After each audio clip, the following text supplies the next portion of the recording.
बोल हे चला रे करा लवकर. उंबळकर साहेब एक मिनिट. हे रोल काय हे त्यांचा विषय. हे रोल का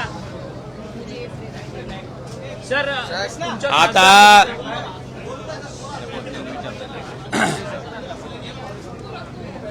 मला वाटतंय मुंबई तक ह्या वृत्तवाहिनीवर खासदार निधी मिळालेल्या बाबतीत त्या ठिकाणी आलंय. त्याच्यात माझ्या मतदारसंघामध्ये 18 कोटी रुपये खासदार निधी प्राप्त झालाय. त्याच्यात मी 130 कामं प्रस्तावित केलीत. त्याच्यापैकी 21 कामं पूर्ण झालीत आणि त्याचा निधी वितरित झालाय. बाकीची कामं प्रगतीपथावर आहेत. तर मला खासदार निधीच्या बाबतीत लोकांच्या मनात जो संभ्रम होतोय त्याच्या बाबतीत मला सांगायचंय की मी 2019 ते 24 खासदार होतो. 2019 ते 24 मध्ये त्या ठिकाणी खासदार निधीला खर्च करायची मर्यादा किंवा मुदत ही 5 वर्षाची असते. मग तुम्ही कुठल्याही निधीचं मूल्यमापन करत असताना त्या निधीला मुदत किती वर्षाची आहे ते बघून मुदत संपल्याच्या नंतर त्या खासदाराचा खासदार निधी जर शिल्लक राहिला तर निश्चितपणे त्या खासदाराचं अपयश आहे. मुद्दा क्रमांक 2, 5 वर्षात ओमराजेला 19 ते 24 जो खासदार निधी मिळाला त्या खासदार निधीमधला 1 पैसाही माझा अखर्चित राहिलेला नाही. तुम्ही ही माहिती MP लॅडवरनं काढू शकता. आता मुद्दा 3, माझ्या लोकसभा कार्यक्षेत्रामध्ये येणाऱ्या बूथची संख्या ही साधारणतः 2475 पर्यंत आहे. 2475. मला 5 वर्षात खासदार निधी एका वर्षाला 5 कोटी रुपये मिळतो. 5 वर्षाचा किती झाला? 25 कोटी. 25 कोटी खासदार निधीला जर 2475 बूथनं भागलं तर एका बूथला 1 लाख वर काहीतरी 2000-3000 रुपये मिळतील. 1 लाख रुपयात काम होणारं सांगा मला, तुम्ही समजून सांगा की 1 लाख रुपयात अमुक काम होतंय कुठल्याही गावात. तेही 5 वर्षातलं बरं का, हा निधी मी मिळणारा 5 वर्षातला सांगतोय. कुठल्याही गावात 1 लाख रुपयात एका बूथवर काम होऊ शकत नाही, वस्तुस्थिती आहे. किमान 7 लाख रुपये ते 10 लाख रुपये. मग सभा मंडपाचं काम असेल, गावातलं सार्वजनिक सभागृह असेल, गावातल्या एखाद्या शाळेचं काम असेल, शाळेच्या कंपाऊंड वॉलचं काम असेल, त्याचबरोबर रस्त्याचं काम असेल, या कुठल्याही कामाला कमीत कमी 7 लाख आणि जास्तीत जास्त 10 लाख रुपये निधी देणं क्रमप्राप्त आहे, तरच ते काम पूर्ण होतंय. जर एका गावात 7 लाख ते 10 लाख रुपये खासदार निधी गेला तर साधारणतः जवळपास 5 ते 6 बूथ, कारण 7 बूथचे पैसे एका बूथला जाणार आहेत, म्हणजे 5 ते 6 बूथ काय होणार आहेत? निधीचे राहणार आहेत. आता जी बूथ राहिलेत त्या बूथला काय वाटणार की बाबा आम्ही तर सगळ्यांनीच तुम्हाला मतदान केलं होतं, पण तुम्ही निधी देताना किती बूथला दिला? एका बूथला. तर हा जो निधी आहे तो 5 वर्षातला आहे आणि मूल्यमापन तुम्ही माझं 24 ते 29च्या टर्मचं करत असताना 2029 मार्च संपल्याच्या नंतर तुम्ही ह्याचं मूल्यमापन करावं. जर माझा खासदार निधी शिल्लक राहिला तर तुम्ही त्याच्या बाबतीत बोलावं, पण 6 ते 7 बूथ शिल्लक राहिल्याच्या नंतर त्या बूथच्या त्या गावात राहणाऱ्या लोकांना खासदारानं काय उत्तर द्यायचं हा माझा प्रश्न आहे. त्याच्यामुळं जो त्या ठिकाणी निधी दाखवला जातोय की बाबा 18 कोटी मिळालेत, आता खरं तर 3 वर्षाचे 15 कोटी मिळायला पाहिजे होते, पण 3 कोटी जास्त कुठले मिळाले मला? तर माझ्या 19च्या पूर्वीच्या खासदारांनी त्यांचा खासदार निधी खर्च न केल्यामुळं ते 3 कोटी रुपये मला आता वाढवून आलेत, म्हणून ते किती दिसतेत? 18 कोटी. मला वाटतंय ही सर्वसामान्य लोकांनी सुद्धा समजून घेणं गरजेचं आहे.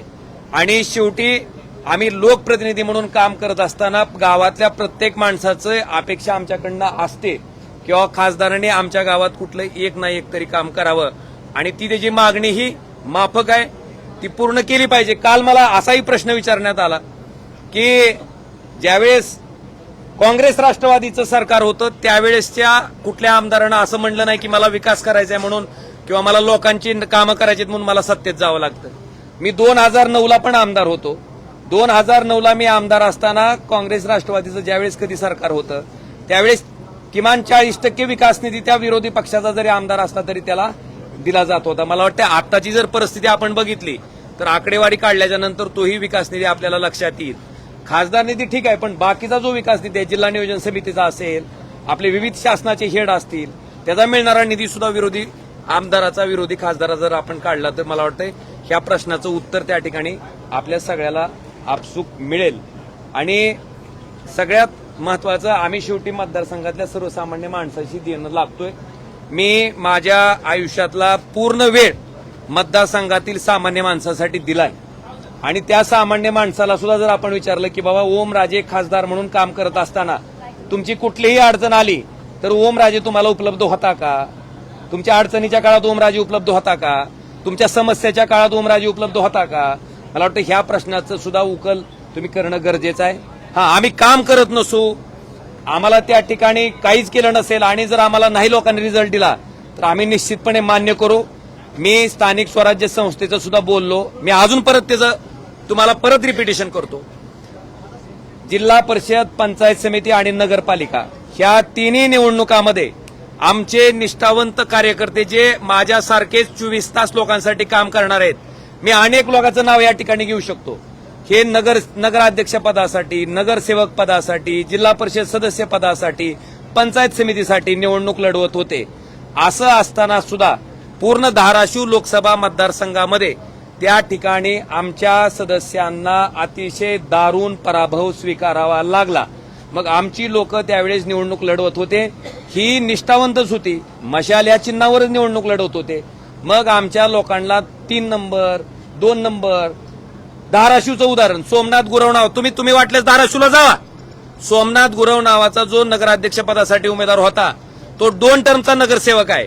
त्याचं काम विचारा लोकांना. जर लोक म्हटले की नाही नालायक माणूस होता, काही कामाचा नव्हता म्हणून पाडला, मान्य करीन.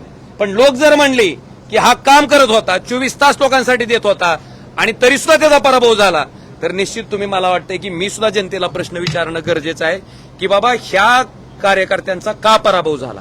मला त्याच्या पाठीमागचं एवढंच उत्तर मिळतंय की तुमच्याकडे सत्ता नाही, मग तुमच्याकडे स्थानिक स्वराज्य संस्था दिली तर तुम्ही कसं काम करणार. मला वाटतं हा प्रश्न त्या माणसाच्या मनात पडला असेल म्हणून मी असेल, आमचे आमदार असतील, आमचे कार्यकर्ते असतील, ह्यांनी पूर्ण वेळ सामान्य माणसासाठी काम करून सुद्धा त्यांना स्थानिक स्वराज्य संस्थांमध्ये अख्ख्या लोकसभा कार्यक्षेत्रामध्ये एकही पंचायत समिती आमच्या विचाराची निवडून आली नाही, एकही नगरपालिका त्या ठिकाणी आमची निवडून आलेली नाही आणि जिल्हा परिषदला तर अतिशय वाताहत त्या ठिकाणी आमच्या उभा राहिलेल्या निष्ठावंत कार्यकर्त्याची झाली. मग माझ्या मनात हीच खंत आहे की सामान्य लोकांनी जो कौल दिला त्या ठिकाणी मतदान करत असताना तो सत्तेच्या बाजूने दिला, त्यांची विकास कामं होण्यासाठी दिला, तर मला वाटतं त्याच्या बाबतीत जी मी भूमिका घेतली ती मला गैर वाटत नाही.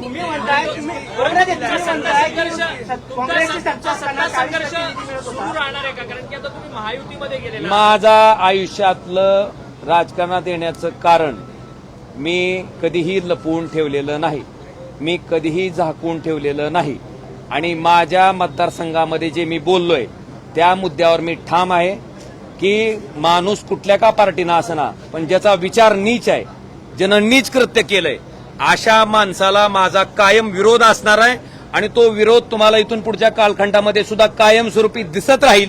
मी शपथ घेऊनच उतरलो होतो की अशा नालायक लोकांचं राजकारण संपवल्याशिवाय मी शांत बसणार नाही. त्या शक्तीशी मी प्रामाणिक आहे. हे आपल्या माहितीसाठी ती जेव्हा भारतीय जनता पार्टीत आलं त्यावेळेस सुद्धा ओमराजे शिवसेनेत होता, पण ओमराजेनं त्याला विरोध केलाय, हे रेकॉर्डवर आहे आणि इथून पुढच्या कालखंडामध्ये सुद्धा अशा वृत्तीच्या लोकांना विरोधच राहणार.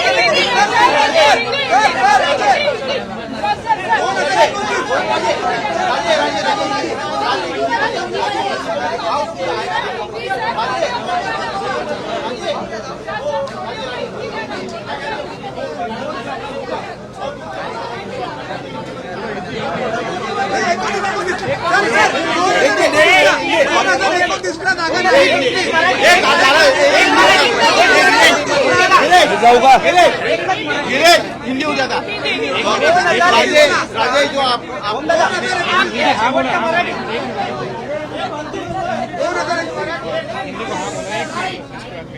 आपके कुछ इलेक्ट्रॉनिक मीडिया के माध्यम से मुझे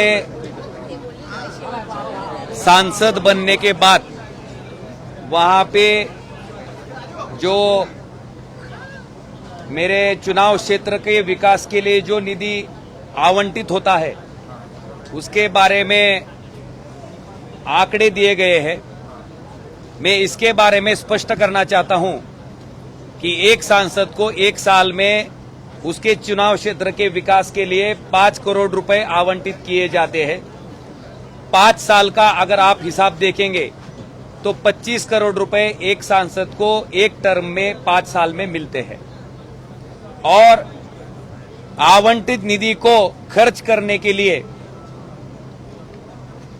एक सांसद को 5 साल का समय रहता है।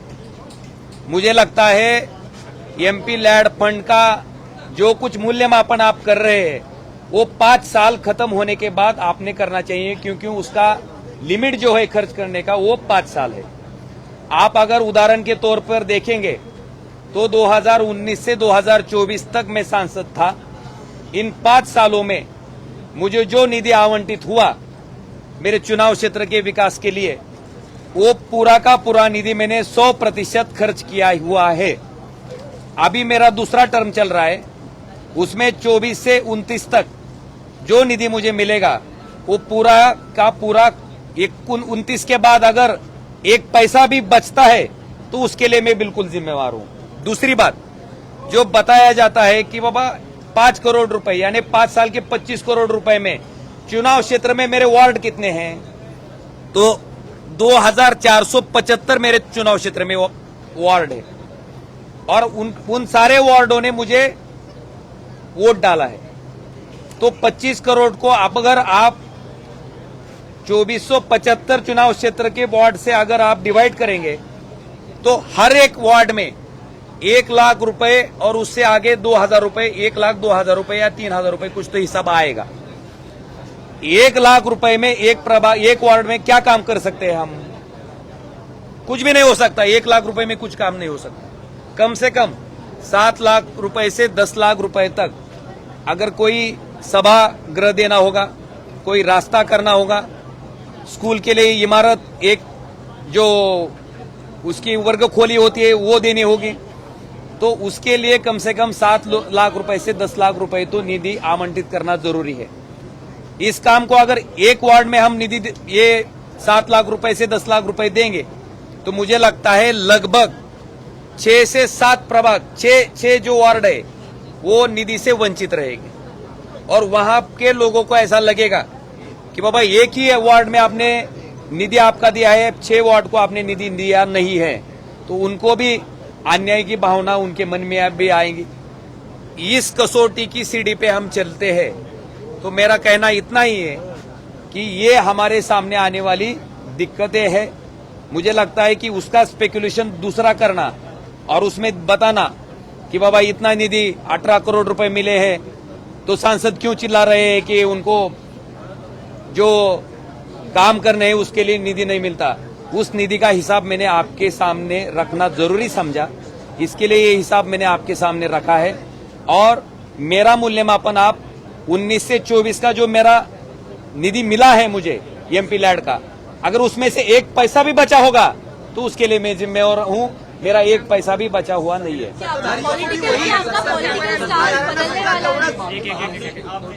सर साथ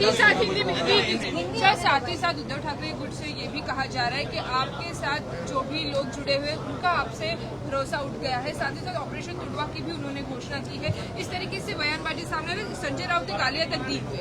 मैं आपको उसके बारे में इतना ही कहना चाहता हूं, मैं जमीन से जुड़ा हुआ कार्यकर्ता हूं। ऐसा नहीं मैं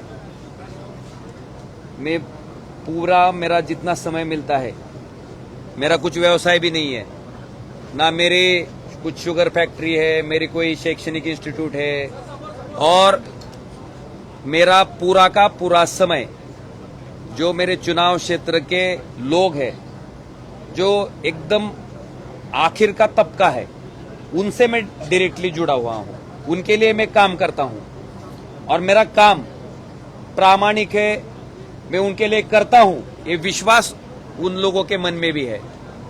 और उसके बारे में मैं इतना ही बताना चाहता हूं कि मैं अगर लोगों के लिए समय दे रहा हूं, अगर एक भी मेरे चुनाव क्षेत्र के किसी आदमी की कंप्लेंट हो गई कि हमारा सांसद हमारा फोन नहीं उठाता, हमें कुछ समस्या आती है तो उसको हल करने के लिए हमारा सांसद आगे नहीं आता, हमारा सांसद अगर लोकसभा में बैठा तो हमारे मुद्दे नहीं उठाता, ऐसा एक भी अगर कंप्लेंट किसी ने की तो उसके लिए मैं जिम्मेवारी लेने के लिए तैयार हूं। मैं पूरे ईमानदारी से उनके लिए काम करता हूं और मैं इतना ही कहना चाहता हूं कि मुझे इसका गुरूर नहीं है, मैं काम करता हूं, इसके लिए मैं बोलता हूं। और हमारे लोकशाही में लोक प्रतिनिधि का कर्तव्य है कि उनके लिए जो जिम्मेवारी है वो निभाना है। वो निभाने में मैं कहीं भी कुछ भी कमी मेरे तरफ से नहीं है।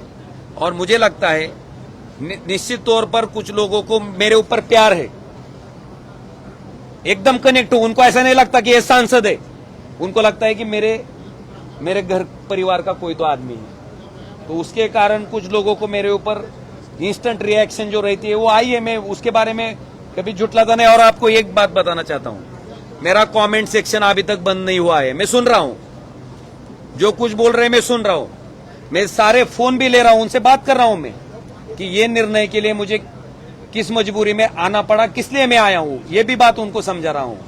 और मैं इतनी ही बात कहना चाहता हूं कि ये सारे बातें बनाने के बाद उनको भी मेरी बात समझ में आ रही है। मैंने जो निर्णय लिया हुआ है, मैंने मेरे चुनाव क्षेत्र में जाकर लोगों से बात करके मैंने ये निर्णय लिया हुआ है। कुछ लोगों को दिक्कत है तो बिल्कुल उनके पास मैं जाऊंगा, मैं उनके लिए आंसरेबल हूं, उनको मेरी दिक्कतें बताऊंगा, मैंने क्यों ये निर्णय लिया है इसके बारे में उनको अवगत करूंगा। और मेरा जो काम है वो जितने स्पीड से मैं पहले काम कर रहा था उतने ही स्पीड से मैं काम करूंगा। और अगर सत्ता का साथ, सरकार का साथ दोनों मुझे मिलता है तो मैं और अच्छी तरीके से काम मेरे चुनाव क्षेत्र में कर पाऊंगा। और मैं आपको एक ही बात बताना चाहता हूं, मैं बात करने से ज्यादा मैं आगे के 6-7 माह में उसका रिजल्ट लोगों के सामने रखूंगा।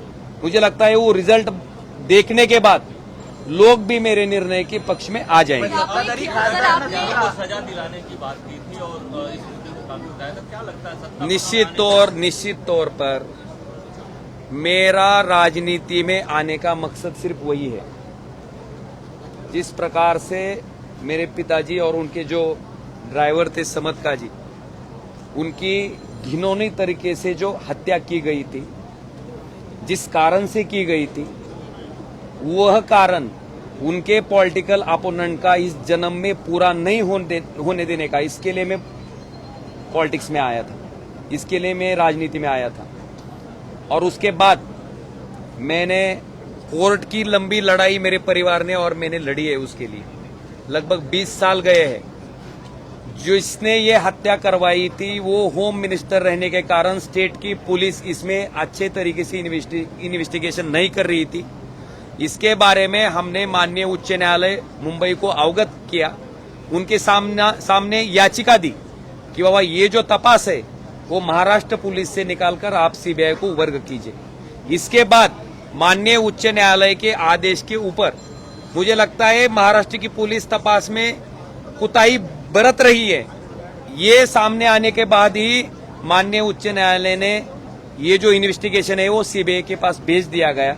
इसमें 3 साल गए और 20 साल 16 दिन की लड़ाई के बाद जो निर्णय माननीय कोर्ट ने दिया उसमें मुझे एक बात का सिर्फ बहुत कि मैं मेरे परिवार को, मेरे बारे में अगर मेरा न्याय नहीं हो सकता, कोर्ट बता रहा है, कोर्ट कहता है कि इनमें पॉलिटिकल इनिमिटी थी, कोर्ट बता रहा है कि मारने का उद्देश्य भी था, लेकिन महाराष्ट्र के पुलिस ने जो इन्वेस्टिगेशन किया है उसके बुनियाद के आधार पर अगर उनको छोड़ा जा रहा है, अगर सारे लोग निर्दोष है तो फिर यह हत्या की किसने?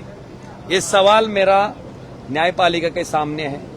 और मैं इसके बारे में माननीय मुख्यमंत्री देवेंद्र जी फडणवीस साहब, माननीय उप मुख्यमंत्री एकनाथ जी शिंदे साहब और हमारे देश के गृह मंत्री अमित शाह जी को, उन्होंने मुझे ये आश्वस्त किया है कि इसके बारे में सीबीआई हाई कोर्ट में जाएंगी और इसके इस फैसले के खिलाफ अपील करेंगे। मैं हाई कोर्ट में जाने के बाद इस फैसले का मुझे न्याय मिलने का इंतजार कर रहा हूं और मुझे लगता है पवन राजेश साहब का लड़का होने के नाते मेरे परिवार को न्याय देना मेरा पहला मकसद है। मैं उसकी राह देख रहा हूं, न्याय की गुहार में हूं और अपेक्षा यही है कि मेरे साथ माननीय उच्च न्यायालय तो न्याय करे। ठीक है, इस पूरे मामले में जिस तरीके से कोर्ट का जजमेंट सामने आया है, सारे मुजरिम जो थे उनको रिहा कर दिया गया है। आपकी इस बारे में पक्षश्रेष्ठी से बात हुई है? मैं आपको ही बात पूछना चाहता हूं कि अगर सारे निर्दोष है तो फिर ये हत्या की किसने? मेरा सवाल है। और 20 साल में जो आरोपी 14 साल 15 साल जेल में थे, कुछ 2 साल, कुछ 4 साल, कुछ 6 महीने, अगर इसमें कुछ था ही नहीं तो इतने साल ये आरोपी जेल में क्यों थे? आप लोग अभी सर हाईकोर्ट ऑफ भी आरोप किया जा रहा है। संजय राउत जी बोले कि सभी सांसद गद्दार हैं, सभी ने 50-50 करोड़ रुपए लिए हैं। आप शांत बैठो। आप मेरे चुनाव क्षेत्र में अगर जाकर किसी से पूछेंगे, किसी से भी पूछेंगे, तुम्ही माझ्या मतदारसंघात जाऊन कुणाला जरी विचारलं 2022ला ज्यावेळेस शिवसेना फुटली, मग आम्ही जर पैशाच्या हव्यासी असतो, आम्ही जर सत्तेच्या हव्यासी असतो तर 22लाच फुटलो असतो ना। 4 वर्ष वाट बघितली असती का? 4 वर्ष तुम्ही म्हणताय की पैशासाठी, मग 4 वर्ष आम्ही आमचं नुकसान करून घेतलं असतं का? मी कसा माणूस आहे माझ्या मतदारसंघातील लोक जाणते, त्यांना मी कशा पद्धतीनं काम करतोय हेही माहिती आहे आणि आपल्या समोर सांगतो की मी ज्या पद्धतीनं काम करतोय हे सामान्य माणसाला माहिती आहे। पैसे असेल, पद असेल, ह्या गोष्टी माझ्यासाठी अतिशय गौण आहेत। माझ्या पूर्ण जीवनात त्याला कधीही महत्वाचं स्थान नाहीये हे मी तुम्हाला आवर्जून सांगू इच्छितो। आणि राऊत साहेब असतील, मला त्यांच्याबद्दल बोलायचं नाही, मी कायमस्वरूपी म्हणतोय की मी एक सामान्य कार्यकर्ता आहे। राऊत साहेब फार मोठे व्यक्तिमत्व आहे, मी त्यांच्याबद्दल त्यांच्या वक्तव्याबद्दल माझ्यासारख्या सामान्य माणसांना बोलणं मला योग्य वाटत नाही। उद्धव ठाकरे आपके 2029 मध्ये ही जागा तुमच्यासाठी सुटली नाही तर तुमची भूमिका काय असणार आहे? आपके सवाल के ऊपर मेरा जवाब इतना ही है कि 2022 में शिवसेना पहली बार फूटी थी। अगर हमारा मकसद, मेरा मकसद पैसा रहता, पद रहता, तो मैं 2022 को ही चला जाता ना। 2022 से 2026 तक की राह में नहीं देता था।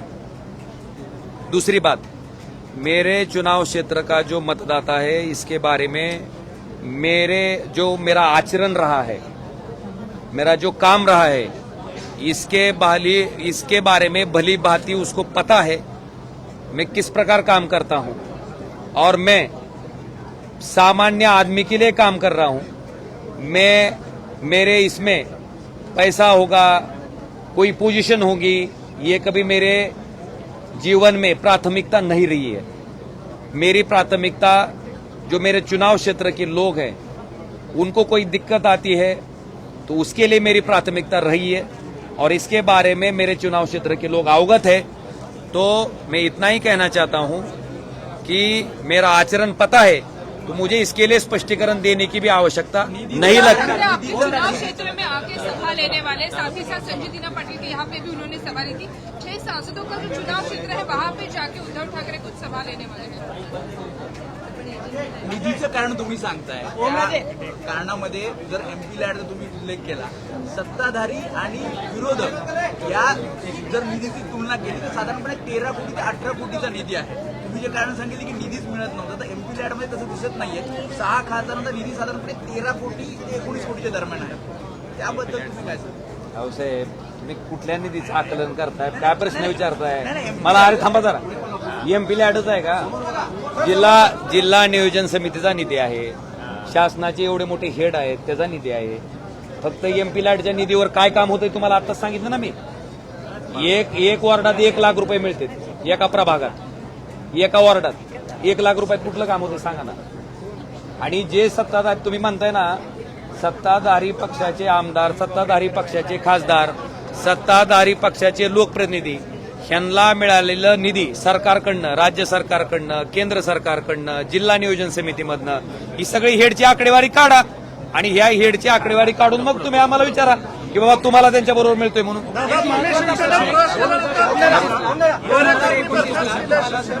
मला वाटतंय मी फक्त तुम्हाला निधीची आकडेवारी सांगण्यासाठी इथं येणार होतो, पण तुम्ही ऐका, मी सगळ्या गोष्टीबद्दल बोलण्यापेक्षा माझा विश्वास कामावर आहे.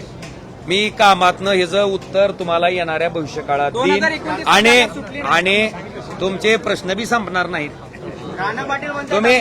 तुम्ही कसं असतंय, ज्याची वृत्ती घाण असती, ज्याचं कार्य नीच असतंय, अशा माणसाची मैत्री होऊ शकत नाही. असे अरे नाही 2019चं काढ ना. 19 मीच तुम्हाला विचारतो 19ला मी काय केलं होतं?